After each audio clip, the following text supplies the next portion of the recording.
রাজ্য সরকারের পেট্রোল ডিজেলের উপর রেশনিং ব্যবস্থার ফলে জনজীবন বিপর্যস্ত। পেট্রোল পাম্পগুলিতে দীর্ঘ লাইন।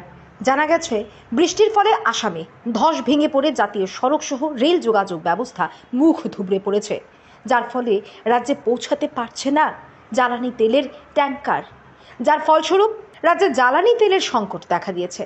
রাজ্য সরকার গত কিছুদিন আগে জ্বালানি তেলের উপর রেশনিং ব্যবস্থা চালু করেছে। রাজ্যের প্রতিটি পেট্রোল পাম্পে কিছুদিন ধরে ডিজেল পেট্রোলের তীব্র সংকট, যার ফলে যান চালকরা পেট্রোল পাম্পে দীর্ঘক্ষণ দাঁড়িয়ে জ্বালানি তেল সংগ্রহ করতে হচ্ছে। ঠিক একইভাবে বুধবার দুপুরে গণরাজ্যমণি পেট্রোল পাম্পে বাইক চালকদের দীর্ঘ লম্বা লাইন লক্ষ্য করা গেছে। কিন্তু দেখা গেছে, পেট্রোল পাম্পে জ্বালানি তেলের সংকট থাকলেও বাইরে কালোবাজারিভাবে জ্বালানি তেলের কোনো সংকট নেই, বরং চড়া দামে বিক্রি হচ্ছে পেট্রোল ডিজেল। এমনটাই অভিযোগ করলেন দীর্ঘ লাইনে দাঁড়িয়ে থাকা গ্রাহকরা। পাশাপাশি পেট্রোল ডিজেলের এই কালোবাজারি রুখতে প্রশাসন পুরোপুরি ব্যর্থ বলে দাবি করেন তারা। আপনার মনে হয় যে কয় ঘন্টা লাগবে আপনার তেলটা পাইতে? এখান থেকে তো আরো 1.5 ঘন্টা মতো।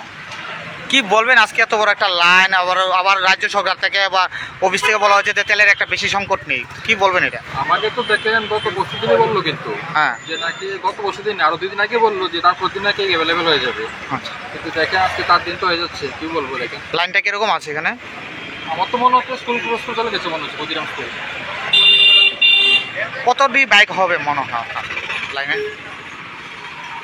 আমার হয়েছে দেখেন প্রায় 200 হবে মনে হচ্ছে। 2000 তো হবেই মনে হচ্ছে, সব মিলে 2000 হবে। আচ্ছা, এছাড়া দেখা যায় যে রাস্তাঘাটে বা বিভিন্ন জায়গাতে কালোবাজারি হচ্ছে, 150 টাকা বিনিময়ে তেল পাওয়া যায়। 200 টাকা বিক্রি হচ্ছে দাদা। তো এটাই কি বলবেন, এটা কিভাবে হচ্ছে? ওইটা এটা তো মনে হয় প্রশাসনের ব্যর্থতা বলবো, এটা আমি আর কি বলবো। এটা প্রশাসন ঠিক থাকলে এগুলো হয় নাকি? শুধু একটা পেট্রোল পাম্পে তেল আছে, বাকি একটা তো নেই আপনার।